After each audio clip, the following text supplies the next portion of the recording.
নমস্কার, দেখছেন জি 24 ঘন্টা। আপনার সঙ্গে রয়েছি আমি শুক্লা। স্পেশাল বুলেটিনে দুর্যোগপূর্ণ আবহাওয়া। সকাল থেকে আপনারা জানেন যে দক্ষিণবঙ্গ জুড়েই কিন্তু বৃষ্টি হচ্ছে। শহর কলকাতার মানুষ যারা রাস্তাঘাটে বেরিয়েছেন সকাল থেকে কি দুর্ভোগটা নাই পোহাতে হয়েছে।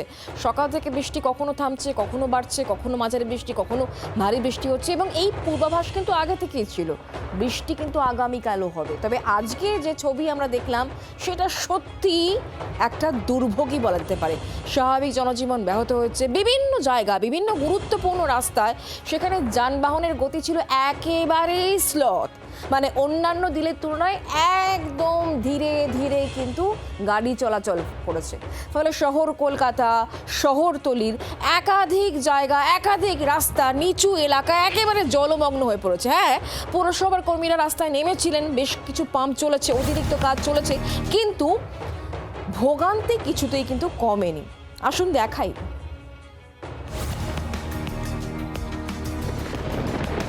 সোমবার প্রবল বৃষ্টিতে ভাসবে বাংলা, সেই পূর্বাভাস আগেই দিয়েছিল আলিপুর হাওয়া অফিস, আর তেমনটাই হলো। সপ্তাহের প্রথম দিন কালো মেঘে ঢেকে থাকলো আকাশ। সকাল থেকে মুষলধারে বৃষ্টি কলকাতা সহ দক্ষিণবঙ্গের সব জেলায়। কলকাতা পুরসভার সূত্রে খবর, ঠনঠনিয়া, কলেজ স্ট্রিট, আমহা স্ট্রিট, দক্ষিণ বেহালা, সেন্ট্রাল অ্যাভিনিউ, গড়িয়াহাট সহ বেশ কিছু এলাকায় জল জমেছে। কোথাও গোড়ালি, কোথাও আবার হাঁটু ছুঁই ছুঁই জল। সপ্তাহের শুরুর দিনেই এমন দুর্যোগে দিনভর নাকাল হলেন শহরবাসী। সকাল থেকেই শহর কলকাতায় মুষলধারে বৃষ্টি এবং অফিস টাইমে এই মুষলধারে বৃষ্টিপাতের জন্য কার্যত নাকাল হতে হচ্ছে সাধারণ যাত্রী বা অফিস যাত্রীদেরকে। পার্ক স্ট্রিট এবং মেয়র রোডের যে সংযোগস্থল সেখানে রয়েছে এবং দেখা যাচ্ছে যে এখনো পর্যন্ত যে বৃষ্টিপাত হয়েছে সেখানে কিন্তু ইতিমধ্যেই রাস্তার ধারে জল জমতে শুরু করে দিয়েছে। তথ্য প্রযুক্তি তালুক সল্টলেক সেক্টর 5 এলাকা রীতিমতো জলমগ্ন। আমার পিছনে যে ছবিটা দেখা যাচ্ছে, লম্বা লেন, সেক্টর 5-এর যে কলেজ মোড়, অত্যন্ত জনবহুল এলাকা, একাধিক সংস্থার অফিস রয়েছে, সেই জায়গাতে দেখা যাচ্ছে প্রায় হাঁটু সমানের কাছাকাছি জল। উত্তর কলকাতার ঠনঠনিয়া কালী মন্দিরের সামনে, যেখানে দেখা যাচ্ছে যে গোটা রাস্তা কার্যত ভেনিস হয়ে গিয়েছে, অর্থাৎ গোটা রাস্তায় জলমগ্ন এবং যেদিকেই চোখ যায় সেদিকেই কিন্তু জলই জল। জল ডুবে গেছে, খাবার জল নেওয়া যাচ্ছে না, খাবার জল ডুবে রয়েছে। তো জলটা কি করে নেবে লোকে? খাবার জলটা কি করে নেবে? এরকম জলে না খাবে কি করে জলটা? বৃষ্টি হলে পরিষেবা নেই, কোনো নেই, হাঁটু অব্দি জল হয়ে যায়। ড্রেন নর্দমা কোনো সংস্কার হয় না। হাওড়ার প্রায় 20টি ওয়ার্ডে জল জমে যায়। টিকিয়াপাড়া, শালকিয়া, বেলগাছিয়া, ঘুষুরি, রামরাজাতলা সহ বেশ কয়েকটি এলাকা জল থই থই। রাস্তা ছাপিয়ে গৃহস্থের বাড়িতেও ঢুকে যায় নোংরা জল। হাওড়া এবং বালি এলাকার বিস্তীর্ণ অঞ্চল জলমগ্ন হয়ে পড়েছে। আমি এখন এই মুহূর্তে দাঁড়িয়ে রয়েছি রামরাজাতলা রামচরণ শেড রোডে। সেখানে একেবারে জল থই থই করছে এই রাস্তা। উত্তর হাওড়ার বাবুডাঙ্গা শ্রীরাম ঢ্যাং রোডে শতবর্ষ প্রাচীন একটি 3তলা বাড়ির ভিতরের অংশ ধসে বিপত্তি। বাড়ির মালিক আটকে পড়েন ভিতরেই। দমকল কর্মীদের তৎপরতায় তাকে উদ্ধার করা হয়েছে। আলিপুর আবহাওয়া অফিসের পূর্বাভাস, বিক্ষিপ্তভাবে বৃষ্টি হলেও আগামীকাল থেকে আবহাওয়ার উন্নতি হবে। তবে সতর্ক থাকছে নবান্ন। জেলাশাসকদের সঙ্গে ভার্চুয়াল বৈঠক করেন মুখ্য সচিব মনোজ আগরওয়াল। ব্যুরো রিপোর্ট, জি 24 ঘন্টা। কলকাতা ছবিটা আপনারা দেখলেনই। উত্তর কলকাতা হোক কিংবা দক্ষিণ কলকাতা বা মধ্য কলকাতায় কি ছিল একাধিক জায়গার ছবি। এবার দেখাবো হলদিয়া। সেখানেও একেবারে জলমগ্ন পরিস্থিতি এবং এই পরিস্থিতি স্বয়ং খতিয়ে দেখেছেন রাজ্যের মন্ত্রী, পুর নগর উন্নয়ন মন্ত্রী অগ্নিমিত্রা পল, এবং এলাকায় এলাকায় তিনি যান, ঘুরেছেন, কথা বলেছেন, স্থানীয়দের সমস্যা তিনি শুনেওছেন। আর হলদিয়ার বেশ কয়েকটা ওয়ার্ড যেভাবে জল ঢুকে পড়েছে সেখানকার সমস্যা বোঝার জন্য তিনি সেখানকার মানুষের সঙ্গে কথা বলেছেন এবং সেই জায়গা থেকে মানে হলদিয়া থেকেই ফোনে মুখ্যমন্ত্রীর সঙ্গে কথাও বলেছেন। আসুন দেখাই।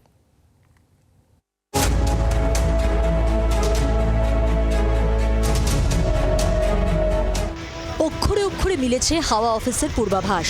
শক্তিশালী নিম্নচাপের ফলায় জেলায় জেলায় দুর্যোগ। টানা বৃষ্টিতে জলমগ্ন পূর্ব মেদিনীপুরের বিস্তীর্ণ অঞ্চল। জমা জলে নাকাল শিল্প শহর হলদিয়া। পরিস্থিতি খতিয়ে দেখলেন মন্ত্রী অগ্নিমিত্রা পাল।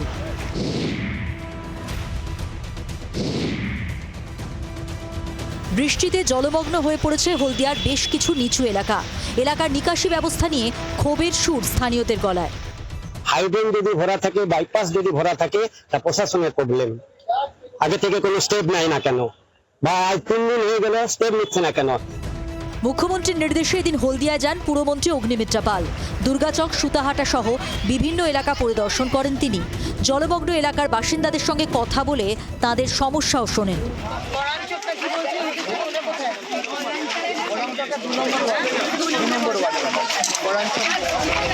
সরেজমিনে জলমগ্ন পরিস্থিতি নিয়ে মুখ্যমন্ত্রীর সঙ্গে ফোনে কথা বলেন পুরমন্ত্রী।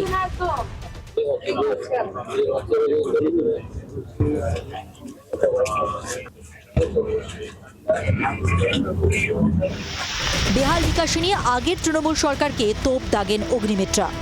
কোনো লং টার্ম সলিউশন বা কম্প্রিহেন্সিভ একটা প্ল্যান হলদিয়ার জন্য কি আগের সরকার করেছে? করা উচিত ছিল। মা বোনেরা বলছি প্রতি বছর আমরা এরকম ভাবে ডুবে যাই, বছরে 5 বার ডুবে যাই, করা হয়নি কেন? করা তো দরকার ছিল। দুর্ঘটনা এড়াতে মাটির বাড়ি ছেড়ে বেরিয়ে আসতেও নির্দেশ দিয়েছেন তিনি। তুই মায়া থাকুক, মাটির বাড়িতে কেউ থাকবে না, পাকা বাড়িতে লোক থাকুক, কিন্তু মাটির বাড়িতে কেউ আমি কাউকে থাকতে দেবো না। সো মাইকিং করে আমি সবাইকে রিকোয়েস্ট করবো চলে আসার জন্য। যারা যারা যেতে চাইছে না তাদেরকে কিন্তু আমাকে পাঁজা কোলা করে তুলে নিয়ে গেলেও পুলিশ তুলে নিয়ে যাবে, বাইরে থাকতে দেবো না এইভাবে। জেলা প্রশাসন সূত্রে খবর, দুর্যোগ মোকাবিলায় একাধিক ত্রাণ শিবির খোলা হয়েছে পূর্ব মেদিনীপুরে। রান্নার গ্যাস, শুকনো খাবার, ওষুধ, ত্রিপল সহ বিভিন্ন পরিষেবা দেওয়া শুরু হয়েছে। উঁচু এলাকায় গ্রামবাসীদের সরানোর কাজ চলছে। পৌঁছেছে এনডিআরএফ এর টিম। পুরমন্ত্রীর বডি ল্যাঙ্গুয়েজেই স্পষ্ট, গোড়া থেকেই দুর্যোগ মোকাবিলায় কোমর কষে নেমেছে শুভেন্দু অধিকারীর সরকার। কিরণ মান্নার রিপোর্ট, জি 24 ঘন্টা। কলকাতার ছবি দেখালাম, হলদিয়া শিল্পাঞ্চলের ছবি দেখলেন। এবার বিভিন্ন জায়গায় জেলায় জেলায় যেভাবে নাগালে বৃষ্টিপাত চলছে, ভরা বর্ষা, বৃষ্টি তো হবেই, কিন্তু এই বৃষ্টির ফলে বিভিন্ন নদীগুলোর জল যেভাবে ফুলে ফেপে গিয়েছে তাতে কিন্তু সমস্যা রীতিমতো বাড়ছে। গত কয়েকদিন ধরে টানা বৃষ্টি, তার ফলে সুবর্ণরেখা নদী একেবারে ভয়ঙ্কর রূপ ধারণ করেছে। এতটাই ভয়ঙ্কর রূপ ধারণ করেছে যে আতঙ্কে এই মুহূর্তে সাধারণ মানুষ, ঝাড়গ্রামের করবনিয়া গ্রামের সাধারণ মানুষ তারা কিন্তু জেগে রয়েছেন। 300টা পরিবার তারা এই মুহূর্তে সহায় সম্বলহীন। মাগনের মুখে এলাকার প্রাথমিক বিদ্যালয়ে এবং শিব মন্দিরে তারা থাকছেন। ওরা অন্যদিকে পূর্ব মেদিনীপুর, সেখানকার পটাশপুরে বিস্তীর্ণ এলাকায় জলমগ্ন হয়ে পড়েছে। নদী উপচে জলের তলায় বহু বাড়ি চলে গিয়েছে, চাষের জমি জলমগ্ন হয়ে গিয়েছে। বোটে চেপে পরিস্থিতি খতিয়ে রেখেছেন সেচ মন্ত্রী অরূপ দাস।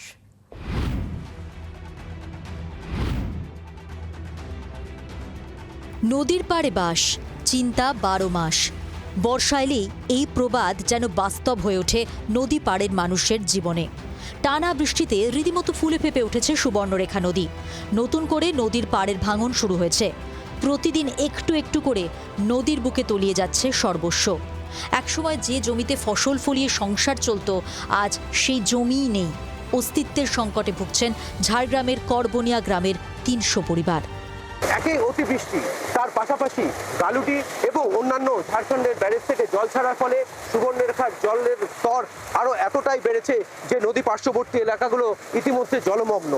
তার পাশাপাশি বেআইনিভাবে যেরকমভাবে বালি তোলা হয়েছে, সেই বালি খননের জন্য নদী তার গতিপথ পরিবর্তন করেছে, এমনটাই অভিযোগ সাধারণ মানুষের। আর আগে সরকারকে বলেছিলাম, মানে কোনো কাজ হয়নি, তো বলে বলে বলে বলে আজ হবে কাল হবে এরকম করছে, তো কিছু কাজ হয়নি।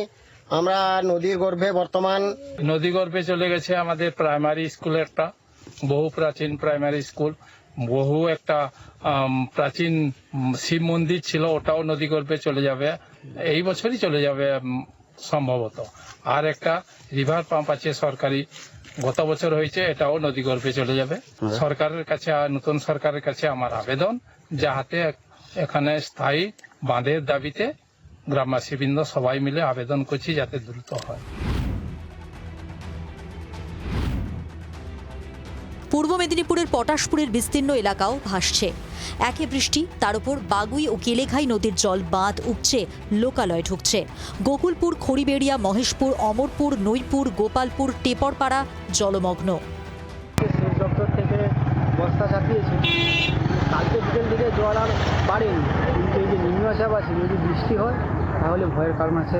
পরিস্থিতি খতিয়ে দেখতে সোমবার বোটে বানভাসী এলাকা পরিদর্শন করেন সেচমন্ত্রী অরূপ কুমার দাস। এই গ্রামগুলো ভীষণভাবে এফেক্টেড হয়েছে, আমরা ঘুরে ঘুরে দেখছি। গতকালও ত্রাণ কিছু পৌঁছে দেওয়া হয়েছে মানুষের যাতে অসুবিধে না হয়। প্রশাসন সদা সচেষ্ট রয়েছেন এবং তাদের প্রয়োজনীয় যা যা করার দরকার সেটা প্রশাসন থেকে করেই হচ্ছে। আবহাওয়া দফতরের পূর্বাভাস, আগামী কয়েকদিন আবহাওয়ার বিশেষ উন্নতি হবে না।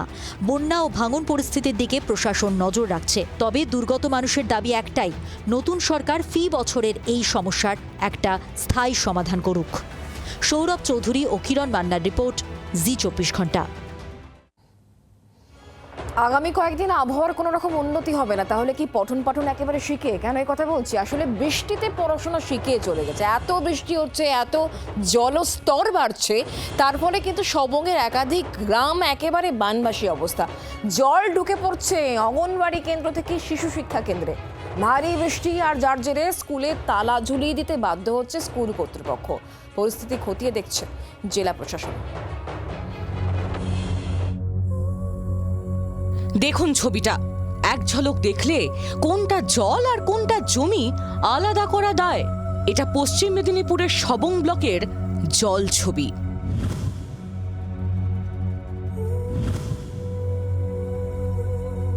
সবংয়ের সাতরা, ছাতারকোল, সাতসাই, চাঁদা গোবরা সহ একাধিক অঞ্চলে যেদিকেই চোখ যায় শুধু জল আর জল। এমনই জলের মাঝে দাঁড়িয়ে একটি শিক্ষা প্রতিষ্ঠান। কোন পথ দিয়ে আসবে পড়ুয়ারা? ক্লাসই বা হবে কোথায়? বাধ্য হয়ে শিশু শিক্ষা কেন্দ্র থেকে একাধিক অঙ্গনওয়াড়ি কেন্দ্র বন্ধ রাখার সিদ্ধান্ত নিয়েছে কর্তৃপক্ষ। ওই স্কুল কি বন্ধ রয়েছে? এখন এই বন্যার জন্য এখন বন্ধ আছে, ছাত্রছাত্রী মাস্টার তো আসতে পারেনি। এই স্কুলের ভিতরে কি জল ঢুকে গেছে? ঢুকছে, ওর সাইডে ঢুকে গেছে। বিস্তীর্ণ এলাকা, এটা সম্পূর্ণ জলের তলা এরকম। এখানে শিক্ষা ব্যবস্থা বা পড়াশোনার কাজও বন্ধ, কারণ ছাত্রছাত্রী শিক্ষক তার তো কেউ আসতে পারছে না। আর যদিও পৌঁছালে পড়াবে কোথায়? ক্লাসরুমগুলো বন্ধ হয়ে গেছে। এবারে বাদবাকি যে স্কুলগুলো আছে সেখানে বিভিন্ন জায়গায় রেস্কিউ সেন্টার খোলা হয়েছে, সেখানে গরু, ছাগল, মানুষ সবাই উদ্ধার করে রাখা হয়েছে, তারা আছে। এদিন সরেজমিনে পরিস্থিতি খতিয়ে দেখেন পশ্চিম মেদিনীপুরের জেলা শাসক। দুর্গতদের হাতে তুলে দেন ত্রাণ। দেখুন, এই মুহূর্তে যেখানে জল আছে ওখানে বাচ্চাদেরকে পাঠিয়ে দেওয়াটা উচিত হবে না। পঠন হবে, তার জন্য যখন একটু জল নামার পরে আমরা ব্যবস্থা নেওয়া হবে ওখানে। দুর্যোগের জেরে বাড়ছে বৃষ্টি, জল যন্ত্রণাও বাড়ছে সবংয়ের গ্রামাঞ্চলে। একদিকে জলের তলায় শিক্ষা প্রতিষ্ঠান, অন্যদিকে বসত বাড়িতেও জল। সব মিলিয়ে চরম দুর্ভোগের মধ্যে দিন কাটাচ্ছেন সাতরা, ছাতারকোল এলাকার বাসিন্দারা। গোপীর রিপোর্ট, জি24 ঘন্টা।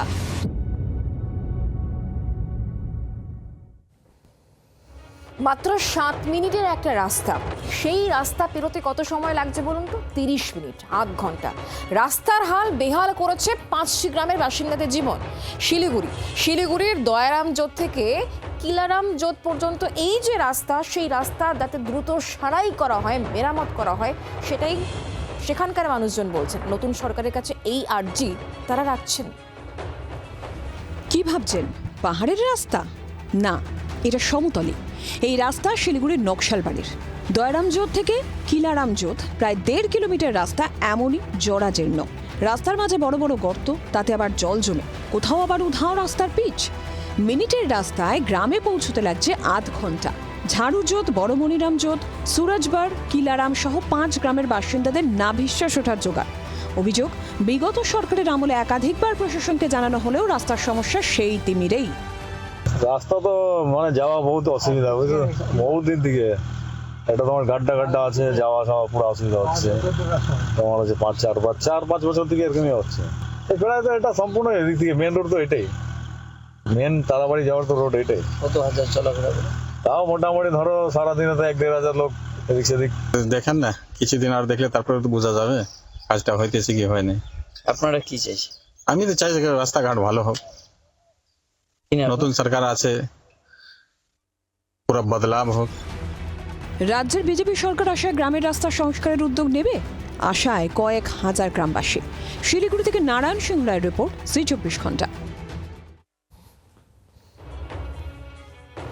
আর এবার ভুটানের দিকে একটু নজর রাখতে হচ্ছে। প্রচন্ড বৃষ্টি হচ্ছে এবং সেই কারণে কিন্তু ভুটান সীমান্তের কাছাকাছি বিন্দু গ্রাম, সেখানে ভূমিধসের ছবি দেখতে পাচ্ছেন। তো কোনো রকমের প্রাণে বেঁচেছেন এক বাইক আরোহী। ছবিটা একবার দেখুন ভালো করে। एकजना मान्छे चाहिँ यस्तो लक्ष्मी बाँचेछ होइन, अनि उसको चाहिँ आउँदै हुनुहुन्छ भने सोचेर आउनुहोस्। बिन्दु जानेको चाहिँ एकदमै डरलाग्दो भएको छ, अवस्था खराब भएको छ है।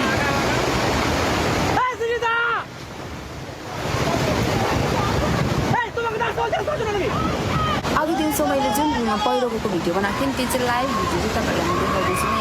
यस्तो डर लाग्दो चाहिँ होइन, पहिरो चाहिँ बाटो भन्ने केही छैन। अनि त्यहाँनिर चाहिँ एकजना मान्छे चाहिँ यस्तो लक्ष्मी बाँचेछ होइन, अनि उसको चाहिँ पहिरो आउँदै